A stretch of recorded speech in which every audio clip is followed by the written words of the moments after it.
Teman-teman, ada dua cara dalam saya mendapatkan bibit lebah apis cerana. Yang pertama, saya memindahkan dari sarang di alam, teman-teman. Kadang lebah apis cerana bersarang di kayu-kayu lapuk dan saya pindahkan ke kotak budidaya. Itu yang pertama. Yang kedua, saya memasang kotak jebakan di tempat-tempat strategis yang kemudian ditempati oleh lebah tersebut, teman-teman. Dan cara kedua sangat lebih mudah, teman-teman. Dan contoh yang ini baru kita pasang, teman-teman. Jadi dalam menempatkan kotak jebakan itu harus memperhatikan beberapa hal, teman-teman. Itu yang pertama, kotaknya mudah terlihat dari kejauhan, teman-teman. Seperti itu contohnya, itu di belakangnya hutan, sedangkan di depannya tempatnya bersih plong, teman-teman. Jadi otomatis dari kejauhan mudah dilihat oleh lebah sendiri, teman-teman. Itu yang pertama. Untuk yang kedua, teman-teman, pastikan kotak lebakan bersih dari hama.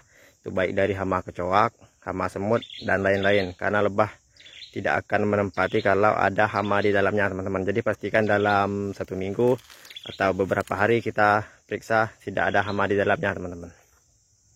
Kemudian perhatikan juga untuk yang ketiga, itu biasanya ada beberapa hal yang menyebabkan lebah itu masuk ke kotak budidaya.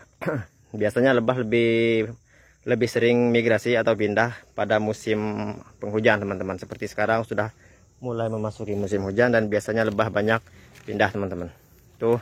Kemudian ada juga musim kawin ya. Musim kawin biasanya ketika lebah pecah koloni, sebagian akan mencari tempat baru dan dia akan mencari kotak-kotak atau lubang-lubang kayu untuk ditempati, teman-teman. Kemudian di musim bunga.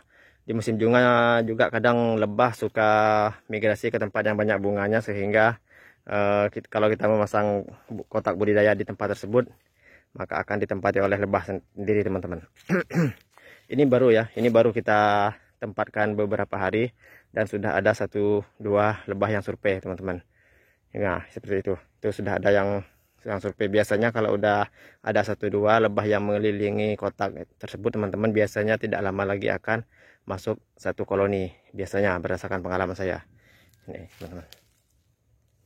Nah, ini ya, kalau mau masang kotak jebakan, perhatikan tempatnya seperti ini. Ini tempatnya di sini hutan. Kalau kita pasang lubang yang menghadap ke sana, otomatis sulit dilihat. Tapi kalau kita pasang dia menghadap ke sini, nah ini kan pelong, teman-teman. Makanya akan mudah ditempati oleh lebah sendiri karena dari kejauhan mudah dilihat, teman-teman. Ini sudah sering kita pasang ya, sudah 3 atau 4 kali. Dan biasanya kalau sudah ada akan kita pindah ke tempat-tempat lainnya, teman-teman. Ini hanya sebagai tempat sementara karena di tempat ini sangat mudah ditempati oleh lebah, teman-teman. Ini baru 2 hari kalau nggak salah, teman-teman, udah ada lebah yang survei. Nah, kalau sudah ada biasanya kita pindahkan di dekat-dekat sini juga. Seperti ini juga, ini pindahan dari situ, teman-teman. Ini tempatnya juga bagus juga sebenarnya. Tuh, di dalamnya sudah ada, teman-teman. Tuh. Nah, cuman ini masih baru ya, baru 2 bulanan. Karena sekarang lagi nggak ada bunga, jadi nggak ada madu, teman-teman. Kemudian di situ juga ada 2, teman-teman. Tuh dari kejauhan memang ada 2 kotak yang pindahan dari sini juga. Karena kebetulan di sini memang sangat mudah ditempati, kita pasang di situ. Kita ambil dari sini, kita pindahkan ke situ, teman-teman. Dan di situ juga ada kita pasang kemarin, ditempati juga, teman-teman. Jadi untuk wilayah sini memang tempat mudah ya untuk ditempati oleh lebah apis cerana, teman-teman. Mungkin karena lokasinya strategis ya. Nah, ini pindahan dari kotak yang dulunya kita pasang di sana, teman-teman. Karena udah ada isinya, kita pasang yang baru lagi. Kemudian kita pindahkan ke sini. Ini kotaknya 2 kotak berdekatan. Tuh sudah ada lebahnya, teman-teman. Untuk umurnya belum lama ya, ini kurang lebih udah 2-3 bulan lah. Tuh yang ini lebih baru lagi, teman-teman. Ini kurang lebih baru 1 bulan. Tuh. Nah, untuk kedua kotak ini belum pernah kita panen, teman-teman, karena masih baru ya. Ini kemungkinan kalau udah ada musim bunga, udah 3 atau 4 bulan baru bisa dipanen. Nih, karena ini masih koloni kecil, teman-teman ya, karena masih baru datang juga. Ini biar kita pasang terpal biar tidak basah. Ini kita kasih daun-daunan juga biar tidak terlalu panas teman-teman. Kurang lebih seperti inilah. Ini kita ikat juga biar tidak lepas, biar tidak jatuh teman-teman. Untuk kayu bebas ya, bebas menggunakan kayu apa saja, tapi memang ada beberapa kayu yang biasanya disukai lebah, dan saya mengutamakan kayu-kayu bekas seperti ini teman-teman.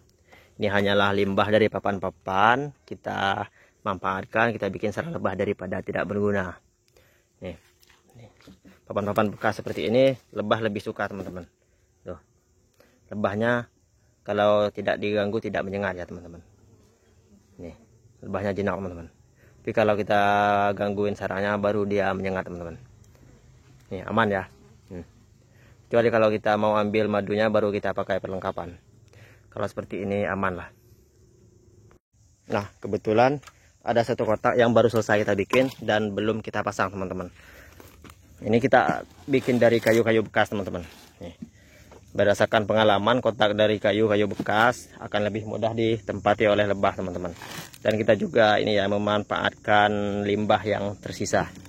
Kita tidak memakaikan papan bagus. Ini pun dari kulit-kulit kayu teman-teman. Yang dari papan aslinya, nah yang di sininya teman-teman. Nah, ini baru selesai kita bikin dan belum kita pasang. Rencana hari ini akan kita pasang teman-teman.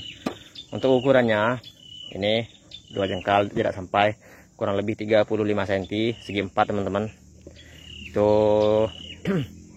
boleh lebih besar, boleh lebih kecil juga boleh teman-teman. Tergantung juga. Kalau lebih kecil kita akan mudah pindah-pindah. Kalau lebih besar nanti keuntungan kita kalau koloninya sudah besar, tidak payah kita pindah kotak teman-teman. Tapi kalau kotaknya besar kadang-kadang teman-teman itu suhunya terlalu dingin bagi lebah teman-teman. Jadi harus pandai-pandai kita lah dalam mengatur hal tersebut teman-teman. Untuk ini ya, premnya kita biasanya menggunakan bambu, lebih mudah dibikin kalau bambu teman-teman, dan lebih mudah dicari juga bahannya. Untuk ukurannya ini kurang lebih 1 jempol ya, itu 1 sampai 1,5 cm kalau nggak salah teman-teman. Karena kita analisis berdasarkan sarang lebah teman-teman. Sarang lebah pisrana yang umumnya 1 jempol dewasa gini. Jadi kurang lebih kalau dia bersarang tidak jauh dari segini lah kurang lebih. Tinggal nanti penataan di sininya saja teman-teman yang harus rapi. Nah, kurang lebih itulah teman-teman. Untuk papannya saya lebih mengutamakan papan bekas karena menurut saya akan lebih mudah ditempati oleh lebah apis cerana teman-teman. Untuk lubangnya tidak terlalu besar. Nih, tidak terlalu besar ya. Usahakan untuk lubang di tengah ya, karena akan lebih mudah terlihat. Mungkin itu ya sedikit berbagi pengalaman singkat di video singkat ini. Nanti kita akan pasang teman-teman. Oke, terima kasih ya. Sampai jumpa lagi di video kita berikutnya.